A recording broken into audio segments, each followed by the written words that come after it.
안녕하세요. 저는 지방에 혼자 사는 30대의 딸아이 엄마입니다. 저는 직업상 고객의 이야기를 많이 듣는 편인데, 그럴 때마다 듣는 이야기가 누군가의 불륜 이야기였어요. 고객들도 와서 수다 떨 때는 가까운 사람에게 하지 못한 이야기를 하곤 하거든요. 그럴 때마다 나와는 다른 세상의 일이라며 남일 듣듯 했는데, 이번에 제가 그런 일을 당하고 보니 정말 모든 사람에게 일어날 법한 흔한 일이구나 싶었어요.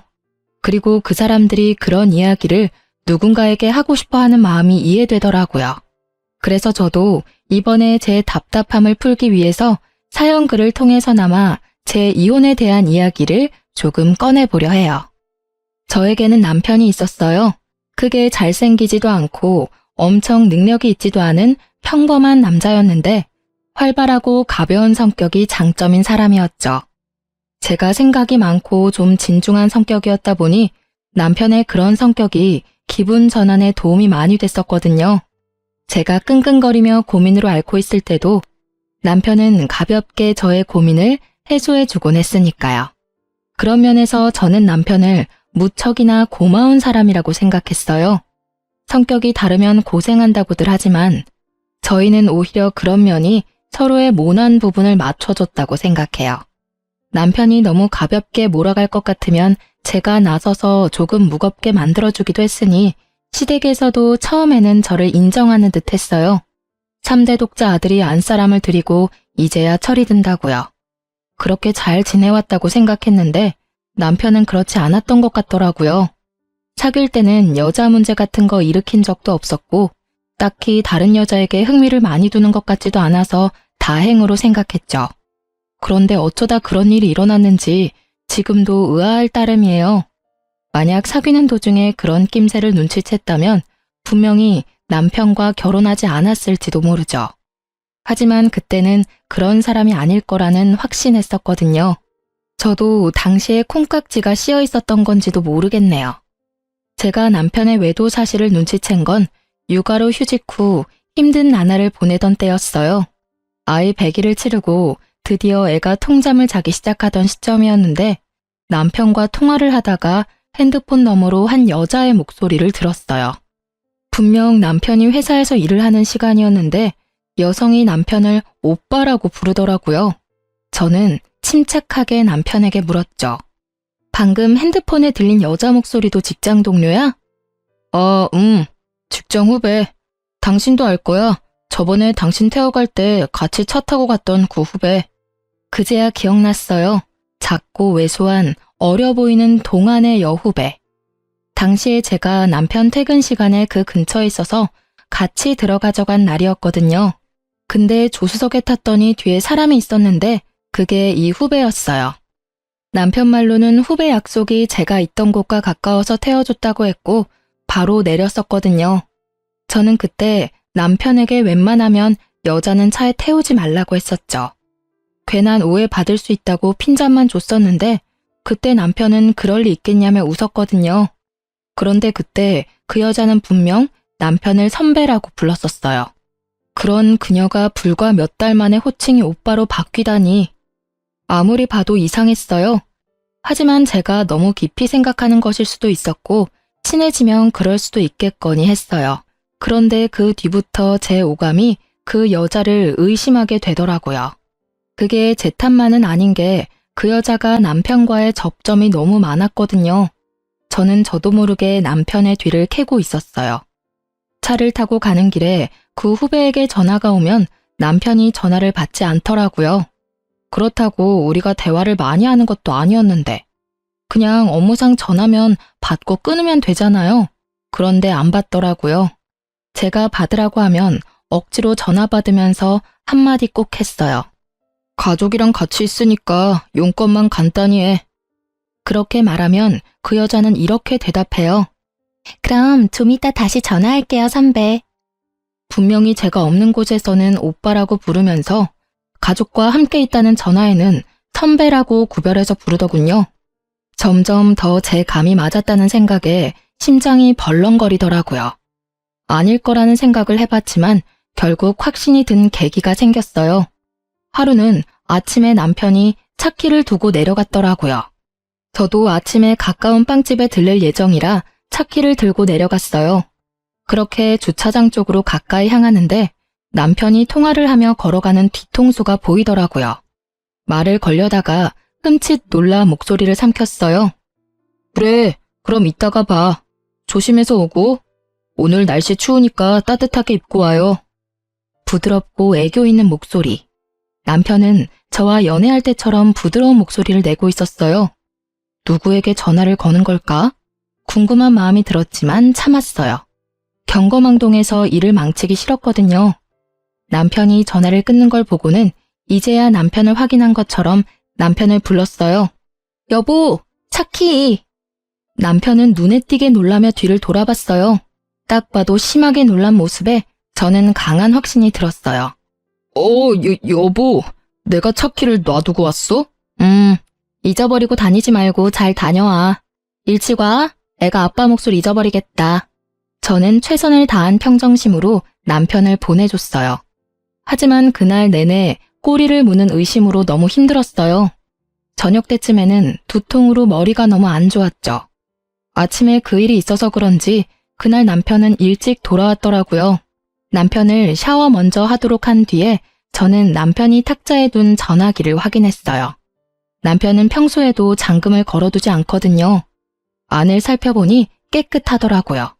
사진도 없고 카톡 내용도 없고 문자도 없었어요. 그 여자와 전화하는 적도 없었죠. 하지만 저는 확신했어요. 남편이 그 여자와 바람을 피고 있다는 사실을요. 흔적이 없었는데 어떻게 알았냐고요? 전화를 한 흔적이 없었거든요. 그날 아침에 분명히 출근 시간에 통화하는 걸 봤는데 통화 기록이 사라진 상태이더라고요. 딱 그 시간 것만. 있어야 할 통화 내역이 없다면 그건 남편이 지운 거겠죠. 남편이 나오자마자 저는 남편에게 말했어요. 당신 바람 피우는 거 맞지? 무슨 소리야. 나 그런 거 안 해. 못 믿겠으면 내 핸드폰 확인해봐. 나 전혀 그런 거 없다니까. 당연히 이 말 나올 줄 알았어요.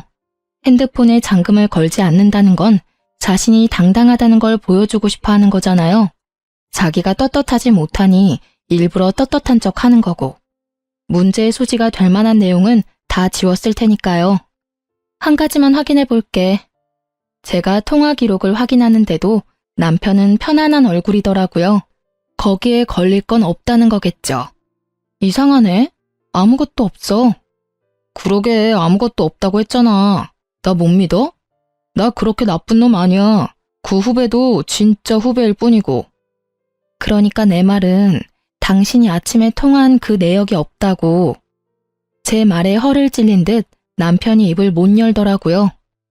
당신이 그렇게 부드러운 목소리로 통화하는 걸 봤는데 통화 목록에는 아무것도 없어. 그 통화 기록은 어디로 갔을까? 당연히 지웠겠지? 여기까지 말하자 남편이 바로 무릎을 꿇더라고요.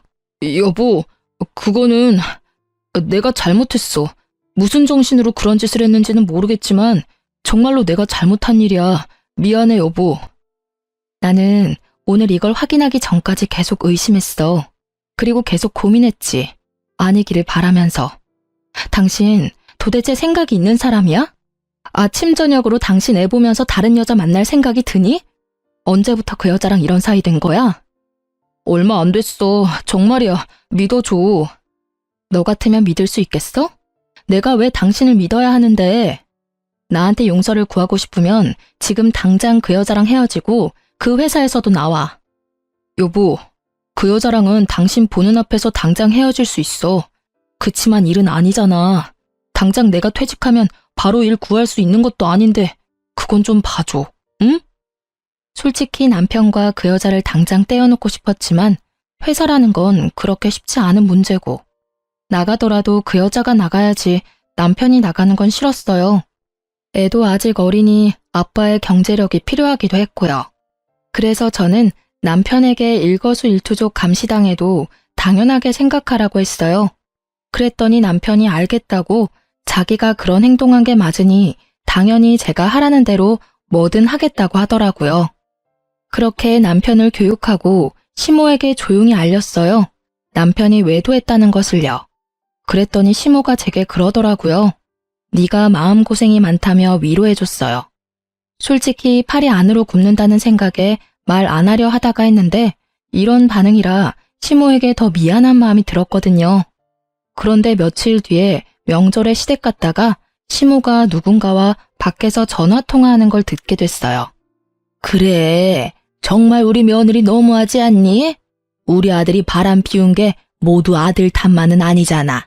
그러게 애 낳고도 좀 꾸미고 살고 남편한테 살갑게 대했으면 우리 아들이 바람을 피웠겠냐고. 정말 내가 며느리한테 그 이야기 듣는데 화가 나 죽는 줄 알았어.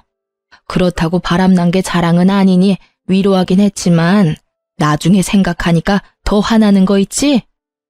누구랑 통화하는지는 알고 싶지도 않았어요.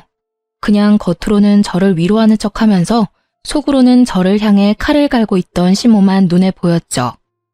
역시 팔이 안으로 굽는 게 맞다는 생각을 하며 이번에 모른 척 해야 했어요. 남편과 그 일을 정리했으니까 그것 가지고 또 일을 벌일 수는 없잖아요. 그렇지만 이미 그때 제 마음속에는 이혼에 대한 마음이 싹 트여버리고 말았죠. 남편의 외도를 알고도 이혼하지 않는 사람은 생각보다 많아요. 그리고 상간녀를 알고도 넘어가는 사람도 많죠. 처음에 그런 이야기를 들었을 때 어떻게 같이 살 수 있겠나 싶은 마음이었는데 제가 당해보니 그 마음이 100번 이해가 되더라고요. 남편의 외도가 주는 스트레스는 어마어마한데 그것을 참아야 할 이유 또한 존재하는 거죠. 아이가 아빠 없이 살 미래가 걱정되고 혼자 경제활동하며 육아하는 것도 걱정되고 이혼이라는 낙인이 찍히면 하자 있는 인간처럼 보일까봐 걱정되고 부모님이 아시면 얼마나 실망하실지 걱정되는 마음, 그리고 마지막은 내가 이혼해주면 자기들끼리 잘 살겠지 하는 그런 짜증도 있었고요. 저도 그런 생각에서 벗어날 수 없는 인간인지라 남편을 용서해주기로 하고서도 너무 힘든 날을 보냈어요. 그렇게 상처가 어떻게든 수습되어 갈 무렵에 저는 마지막 쐐기가 될 사건을 맞닥뜨리게 됐어요. 그날은 직장으로 복귀하기 전날이었어요. 제게 남은 하루의 휴직일. 일주일 전부터 아이를 어린이집에 보내는 연습을 하다가 처음으로 제 근무 시간에 맞춰 아이를 맡긴 날이었죠. 이제 막 14개월이 된 아이를 맡기는 게 마음은 아팠지만 복귀하려면 어쩔 수 없는 결정이었고 생각보다 또래 애들이 많은 곳이라 안심하며 내일 직장에 갈 준비를 하는 중이었어요. 그런데 시모에게 전화가 왔더라고요. 화장실 청소하고 나오니 전화가 그새 4통이나 와 있었어요. 무슨 일이 났나 싶어 확인 즉시 시모에게 전화했죠. 넌 무슨 전화를 그렇게 안 받니? 죄송해요 어머님, 잠깐 화장실 청소하던 중이었어요. 혹시 무슨 문제라도 생겼어요? 문제? 네 남편이 지금 사고가 크게 나서 병원에서 수술하느냐 마느냐 하고 있는데 너는 집에서 팔자 좋게 쉬고 있니? 아니, 연락이 얼마나 안 됐으면 병원에 한번 와보지도 않아. 아주 긴급하게 수술 들어간다고 난리가 났던데. 저는 깜짝 놀라 들고 있던 핸드폰을 떨어뜨릴 뻔했어요. 그게 무슨 말씀이세요? 사고라뇨. 그 사람이 사고를 당했다고요? 남편이 어쩌다 사고가 났는지 물어볼 겨를도 없이 시모가 병원 이름을 대더니 그곳으로 오라고 하더라고요. 그리 멀지 않은 병원이었고 너무 경황이 없어 바로 가방만 챙겨서 병원으로 향했어요. 가는 동안 남편이 많이 다쳤나 싶은 생각에 겁을 내다가 문득 그런 생각이 들었어요. 그날은 평일 대낮이었고 점심시간도 아닌 오후 시간이었어요. 남편의 회사라면 지금 한창 컴퓨터 앞에서 일을 하고 있어야 할 시간인데 어쩌다가 차 사고가 났을까 하는 생각이요. 외근하는 직업도 아니었고 아침부터 저녁까지 회사 밖으로 움직이는 일이라곤 점심 식사 때가 다인데 점점 머릿속에서 상상만 커지던 그때 병원에 도착해서 시모에게 전화를 걸었죠. 그리고 얼마 뒤 병원 앞으로 나오는 시모의 표정이 완전히 일그러져 있더군요. 저를 향한 화를 그대로 표출하고 있었어요. 넌 도대체 집구석에서 뭘 하고 있길래 연락도 안 받아? 우리 귀한 3대 독자 아들 수술하러 들어갔어. 오른쪽 어깨부터 손목까지 아주 뼈가 박살이 나서 수술로 고정해야 한다더라. 너 대신 수술 동의서에 내가 사인까지 다 했어. 이런 일은 네가 해야 하는 일 아니니? 아들 아파서 가슴 철렁 내려앉는 것도 무서워 죽겠는데 내가 수술 동의서까지 사인을 해야 하냐고.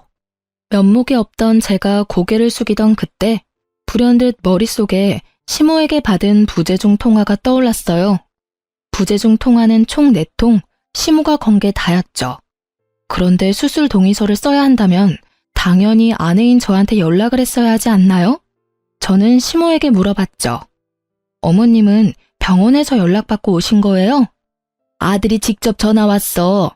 네가 연락 안 받는다고 나더러 와달라더라. 도대체가 전화기는 왜 무음으로 해놓는 거야? 그러니까 전화를 못 받고 나한테 연락이 오지. 이상했어요. 남편에게 온 부재중 통화는 없었거든요. 저는 순식간에 남편의 사고로 놀라 흥분했던 피가 차갑게 가라앉는 기분을 느꼈어요.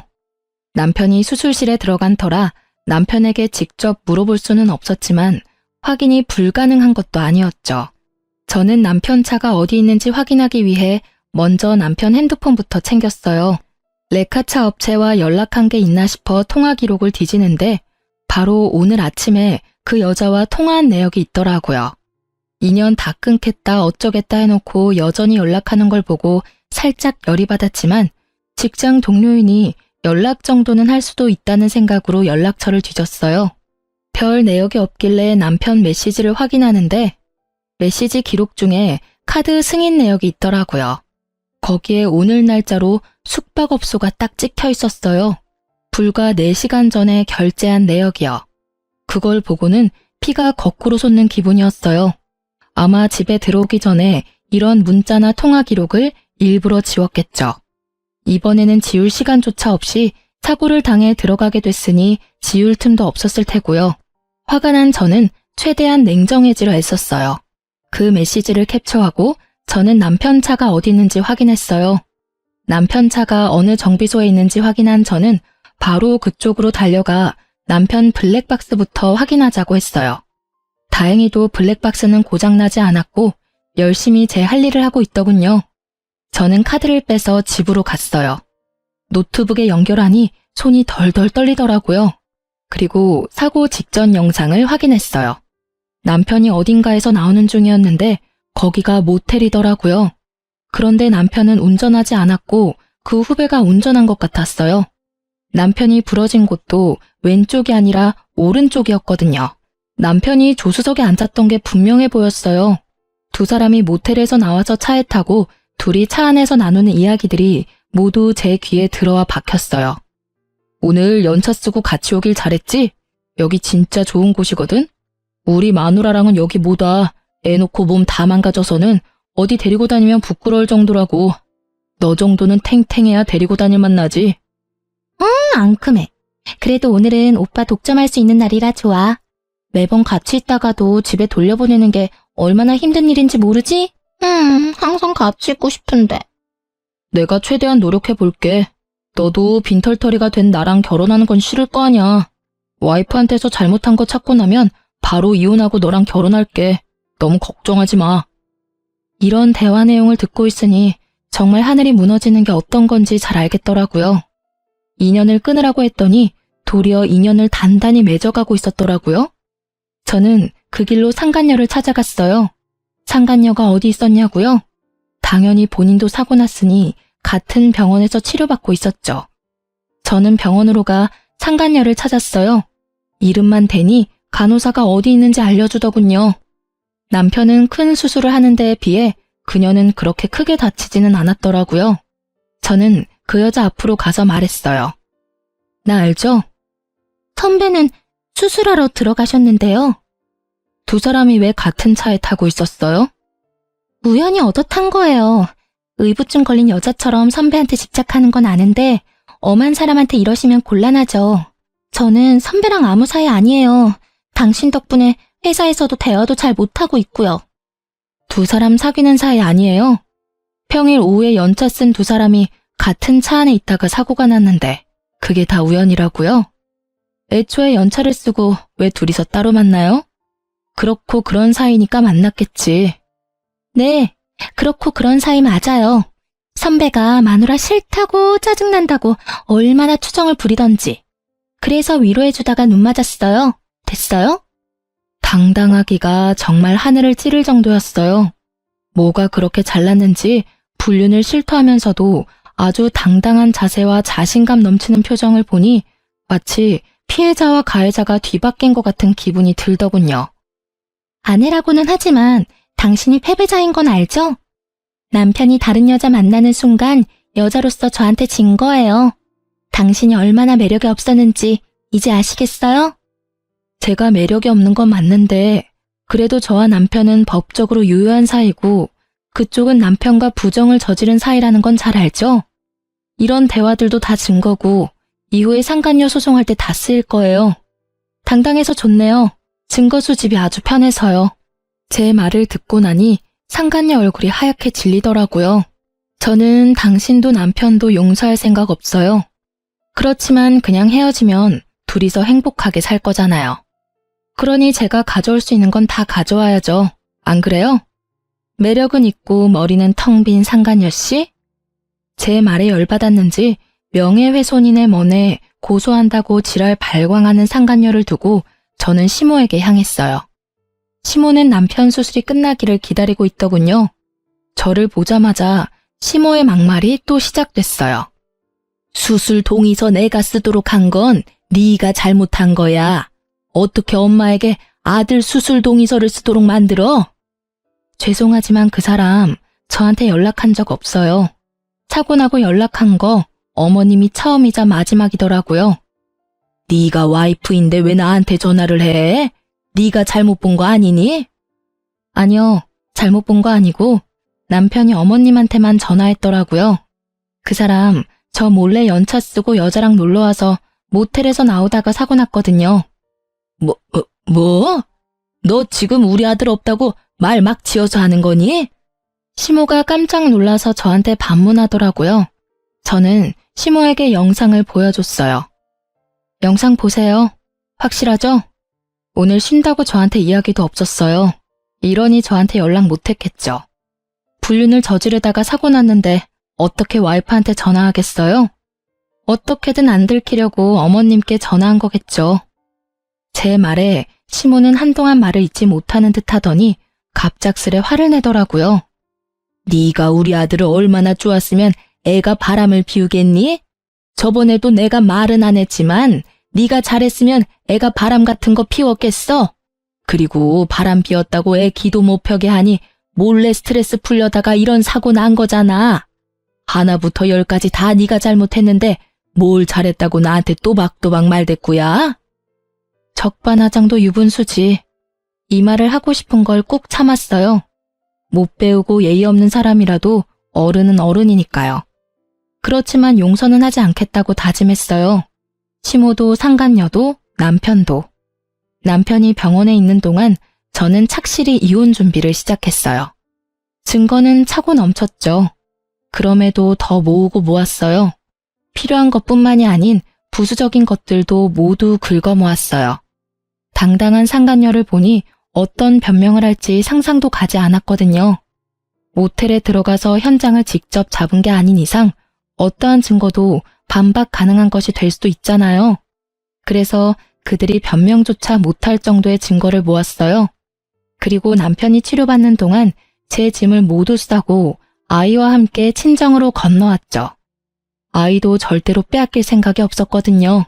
그렇게 남편의 퇴원일이 가까워질 때 저는 이혼을 통보하고 서류를 보냈어요. 이혼이 소송으로 진행되고 있을 때 남편의 퇴원일이 되었어요. 그런데 남편에게서 연락이 왔어요. 저기 여보, 혹시 지금 내가 있는 병원 와서 치료비 좀 내주지 않을래? 치료비? 그런 건 카드로 대충 내고 나중에 실비 청구하면 되잖아. 이혼 소송 중인 와이프한테 연락해서 할 말은 아닌 것 같은데 어이가 없어서 그런지 말이 곱게 나가질 않더라고요. 어쩔 수 없었죠. 제 이혼의 결정적인 원인이 된 남자니까요. 그게 실비보험 청구가 안 돼서 그래. 당신이 아니면 도와달라고 할 데가 없어서 그래. 우리가 이혼 소송 중이긴 하지만 아직 부부잖아. 당연히 내가 곤란할 때 당신이 도와줘야지. 실비 청구가 왜 안 돼? 당신이 들어놓은 실비면 충분할 텐데. 사실은 실비보험 얼마 전에 해약했어. 뭐? 실비보험을 해약했다고? 뭐 때문에? 해약하면 해약금 나오는데 그게 좀 필요해서. 그걸 어디에 썼는데? 그 이야기에 남편이 입을 꾹 닫더라고요. 말을 안 해주더라고요. 그런데 아시죠? 말을 안 하면 안 하는 대로 그게 자백이 된다는 거. 너 설마 그 보험 해약금 상간녀한테 다 썼어? 그 여자한테 썼다고 하면 좀 그렇고 얼마 전 주말에 제주도 놀러 갔을 때 썼어. 아니, 그 정도면 보험 해약 안 하고 네 돈으로 써도 되잖아. 그건 그렇지. 근데 그러면 당신한테 들키잖아. 카드 결제 내역이나 통장 내역은 그대로 남는데 돈이 비면 이상하게 생각할 거 아니야. 그래서 보험 해약하고 나중에 따로 들려고 생각했었지. 그러다가 여태껏 못 들었고. 웃음밖에 안 나오더라고요. 들키기 싫어서 보험까지 해약하고 해약금으로 여자랑 놀러 가다니. 이런 기발한 발상은 어떻게 할 수 있는지 궁금하기까지 했죠. 저는 남편에게 말했어요. 아주 잘하는 짓이다. 잘했어.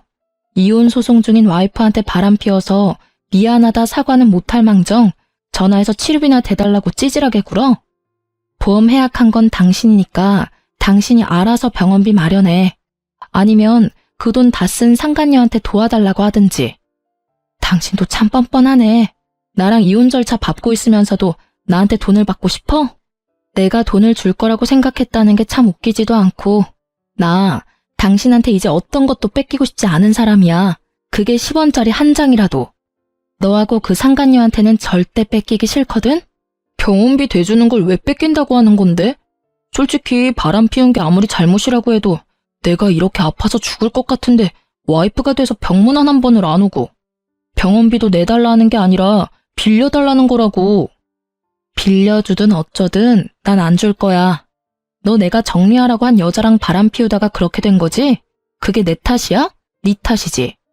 그 여자랑 만나지 않았으면 네가 그런 장소에서 사고를 당했을까? 전혀 아니지. 그 시간이었으면 일을 하고 있었겠지. 그리고 병문안? 내가 가면 좋겠어? 좋은 소리 안 나올 거 뻔한데. 네가 원하면 가서 욕이나 시원하게 한 판 해주고 올까? 어? 대답해봐. 진짜 사람 많은 데서 환자복 입고 욕 미어 터지게 받아먹게 해줘? 버럭거리는 제 목소리에 남편도 깜짝 놀랐는지 아니면 그제야 제정신을 차린 건지 버벅거리다 전화를 끊더라고요. 뻔뻔하기도 하지. 자기가 어떻게 사고가 났는데 저한테 돈을 빌려달래요? 제가 빌려주면 그걸 갚기는 하겠어요? 절대 그러지 않겠죠. 갚고 싶어도 상간녀가 옆에서 갚지 말라고 난리치겠죠. 안 봐도 눈에 훤하더라고요. 그렇게 속 터지는 대화를 하고 전화를 끊었는데 바로 직후에 시모가 연락이 왔더라고요. 이번에는 또 무슨 말도 안 되는 이야기로 제 속을 뒤집어지게 만들까 싶었는데 남편과 똑같은 이야기를 하더라고요. 며느라가 네가 얼마나 화가 났을지 잘 안다. 아들이 잘한 거 하나도 없는 것도 잘 알아. 그때 내가 너한테 화낸 거는 마음이 복잡해서 그랬어. 솔직히 발은 안으로 굽는다고 부모니까 어쩔 수 없었지. 아들이 반성할 시간을 좀 주면 어떻겠니? 지금 당장 이혼하는 건 너무하지 않니? 아픈 아들 조리해야 할 시기에 소송은 너무 힘들어. 그리고 병원비도 지금 제대로 다 못 내고 있는 지경이라 와이프인 네가 좀 부담을 해줬으면 싶구나. 아들 녀석 보험이 또 없다 하니. 어머님, 무슨 말씀하시는지 잘 알겠어요. 그런데 저도 참을 만큼 참았다고 생각하진 않으세요? 만약 어머님 딸이 저 같은 상황이었어도 그렇게 말씀하시겠어요? 바람난 남편 기껏 용서해줬더니 결국은 반성도 없이 바람난 여자 또 만나서 이번에는 사고까지 쳤는데 제가 왜 병원비까지 부담해야 하죠? 남편이 평소에 잘했다면 저도 남편에게 기회를 줄 수도 있었겠죠. 그런데 이미 제가 준 기회를 날려먹었잖아요. 그리고 저한테 들킬까봐 보험 해지하고 해지 환급금으로 여행이나 다니며 돈 펑펑 쓴 남편에게 뭘 도와줘요? 제가 돈이 썩어나가도 남편에게 줄 돈은 단 한 푼도 없어요. 이야기하고 나니 속이 어쩜 그렇게 후련하던지. 시모는 거의 악에 바친 듯 소리를 질러대는 제게 기가 막힌 것 같더군요. 하지만 이 상황에 아쉬운 건 시댁이거든요. 솔직히 시댁도 경제적으로 넉넉한 편이 아니었으니까 남편의 수술비와 치료비를 모두 감당하기에는 버거울 수밖에 없었어요. 그리고 남편이 해약한 보험은 한 개가 아니었거든요. 남편 이름으로 된 보험 총 4개를 다 해약했더라고요. 그중에는 교통사고 특약 들어있던 것도 있었는데 그것도 몽땅 못 받게 되는 거였거든요. 그 와중에 병원비가 몇 배 깨졌으니 지금 생각해도 참 한심한 짓이네요. 여자는 만나고 싶고 나한테 들키기는 싫고 결국은 보험 해지했다가 병원비 고스란히 다 내게 생겼으니 하늘이 천벌을 내린 게 아니면 뭐겠어요? 그래, 네가 화난 거는 나도 잘 안다. 하지만 너희는 소송 중이지만 부부야. 부부는 서로 도와줘야 하고 나는 네가 그렇게 나쁜 애는 아니라고 믿는단다. 아들 한 번만 도와주거라. 아들도 반성하고 있고 2번 다시 그 여자 안 만난대. 그때도 제가 하겠다는 대로 뭐든지 한다고 했어요. 어머님은 그 여자가 새로 사귄 여자라고 생각하시는 것 같은데 그 여자 저번에 저한테 들킨 그 여자예요. 2번 다시 안 만난대요. 기지도 않네요. 그 여자랑 그 뒤로 꾸준히 만나놓고는 거짓말을 어찌나 잘하는지. 하긴 어머님은 아들 바람난 게 제 탓이라고 생각하시니까 그런 말씀 편하게 하실 수 있겠네요. 그런 면에서는 어머님도 똑같으시죠. 앞에서는 저 위로하는 척 하시더니 결국은 뒤에서 다른 사람한테 제 욕 열심히 하시는 거 봤어요. 제 말에 시모가 허를 찔린 듯 놀라더군요. 그럴 수밖에요. 지금 이 순간 그 말을 할 줄 누가 알았을까요? 저 다 봤어요.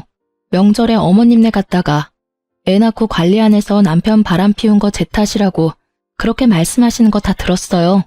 그래서 더 해주기 싫어요. 제 마음속에서 남편과 저는 이미 남남이에요. 애가 있든 말든 상관없이.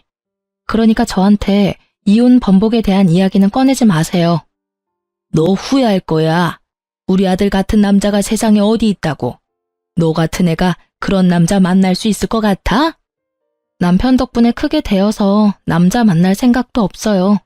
거짓말이나 하면서 여자 만나러 다니는 남자 세상에 그렇게 많다던데. 알면 데려갈 여자는 있겠어요? 하긴 그 상간녀라면 잘 데려가겠네요. 그쪽에 말해보세요. 저한테 와서 아쉬운 소리 마시고. 저는 그렇게 말하며 시모 전화를 끊었어요. 그 뒤로 시모에게서 연락이 오지는 않았어요. 이혼 소송은 그렇게 마무리가 되고 저는 싱글맘이 되었어요. 재산 분할 위자료, 양육권, 친권. 그 중에서도 친권과 양육권은 지키기 위해 애썼어요. 아이만은 뺏기고 싶지 않았거든요.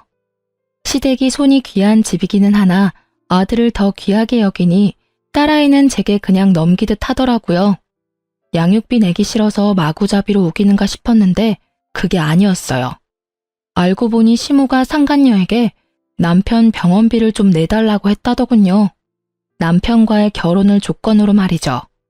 결국 두 사람은 저와 남편의 이혼이 정리되면 재혼할 생각이었다고 해요. 그 상간녀가 아이는 싫다고 했다는 거죠. 그리고 한 가지 조건을 덧붙였대요. 만약 자기 상간녀 위자료 나오면 같이 갚아야 한다고요. 나중에 그 이야기를 전해 들었어요. 저야 뭐 이미 이혼까지 다 된 마당에 신경 쓸 일은 없었지만 그래도 두 사람이 잘 사는 건 너무 싫잖아요. 둘 사이 일을 여전히 알아보고는 있었죠. 그나저나 참 얍삽하다고 해야 하나? 잔머리가 잘 돌아간다고 해야 하나? 그 여자도 진짜 대단하긴 하더라고요. 전 남편 재혼하고 3달이 지났나? 제 직장에 남편 회사 동료분이 찾아오셨더라고요. 저는 미용 관련 일하거든요. 예전에 남편이랑 결혼할 때 소개받아서 여태껏 제게 와주시는 단골이세요. 자기, 잘 지냈어? 이야기는 얼추 들었어. 많이 힘들지? 전 괜찮아요. 이혼 후에 이렇게 사정을 잘 아는 사람을 만나면 불편하기 짝이 없더라고요. 그 사람이 싫은 건 아닌데 계속 이혼이 주제가 될 수밖에 없거든요. 모르는 척 해주는 분도 있지만 이분은 그러지 않으셔서. 그런데 그분이 그러더라고요. 그래, 괜찮아야지. 그 나쁜 연놈들도 벌 받고 있는데. 그게 무슨 소리예요? 자기 이야기 못 들었어?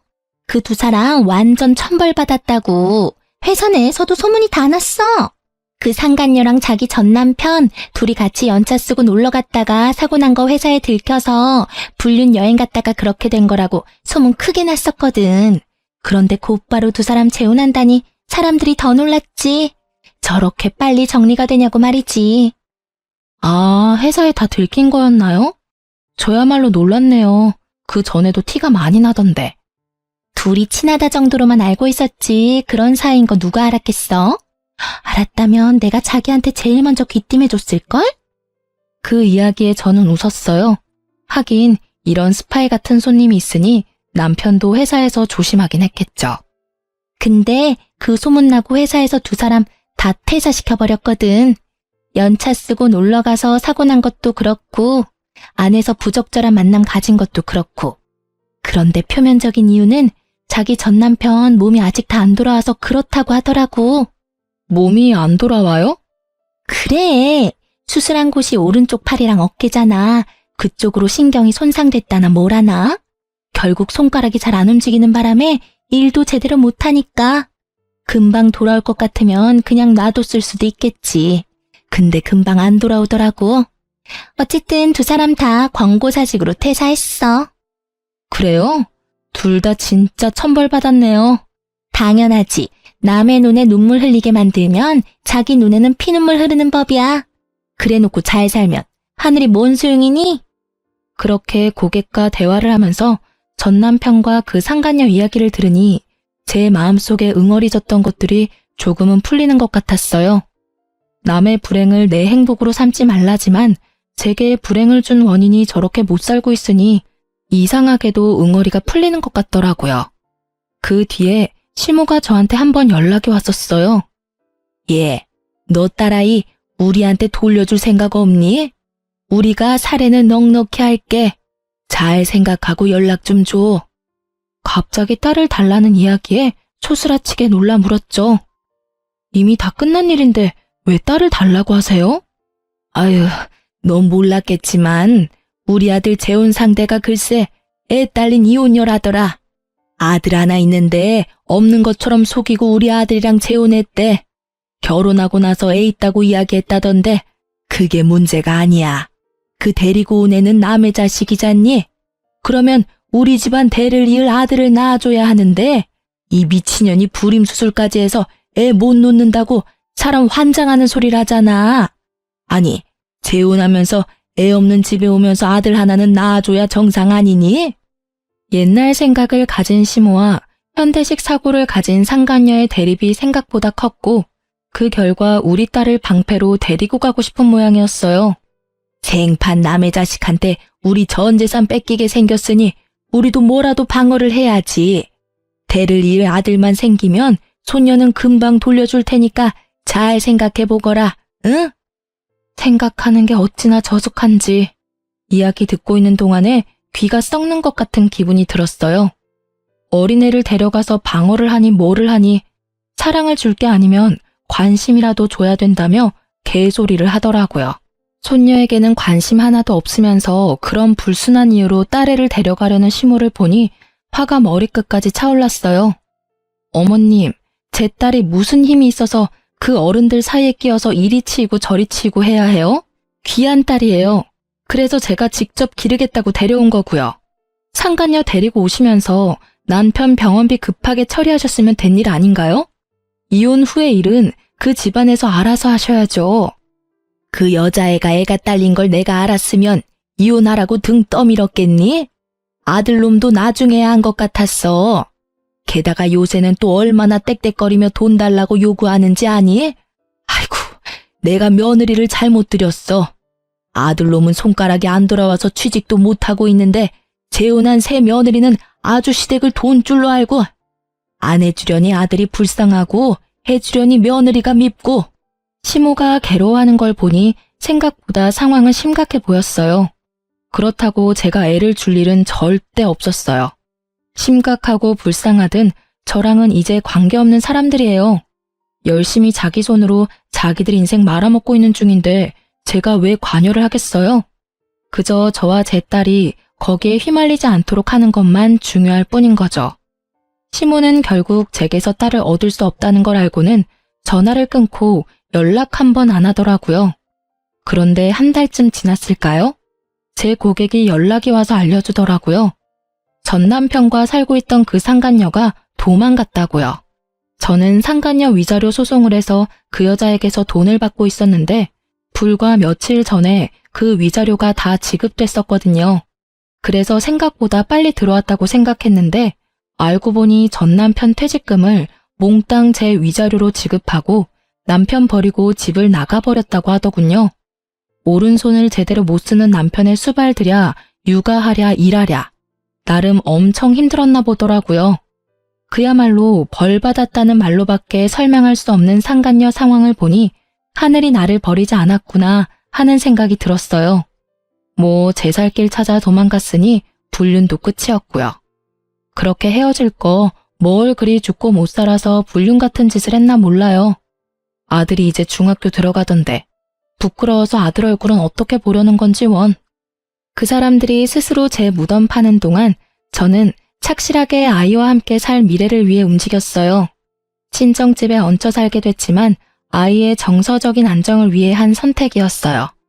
부모님은 젊지는 않지만 사랑을 주실 수 있고 저는 경제활동을 할 수 있는 젊음이 있으니까요. 살다 보면 이렇게 속 뒤집어질 만한 일도 가끔 일어나나 봐요. 이혼을 하면서 이런 어이없는 일들을 당하고 나니 앞으로 어떤 힘든 일이 와도 견딜 수 있는 경험이 된 것 같아서 그것 하나만은 다행이라 생각해요. 이혼 전 이혼을 해야 하나 말아야 하나 고민하시는 분들 생각보다 많이 계셔요. 저도 마찬가지였어요. 제가 정신적인 스트레스에 강한 타입이었다면 참고 살았을 거예요. 그렇지만 전 그런 사람이 못 되거든요. 이렇게 이혼을 해서라도 일단 제 마음이 편안해져야만 조금이라도 더 만족하며 살 수 있는 사람이었거든요. 글을 쓰다 보니 그때의 기억이 새록새록 떠오르네요. 힘든 일도 시간이 지나면 다 극복하게 되어 있어요. 저처럼 고민하는 분들에게 도움이 되기를 바라는 마음으로 제 사연을 써보았네요. 모두 속 시원한 하루 보내시길 바랍니다.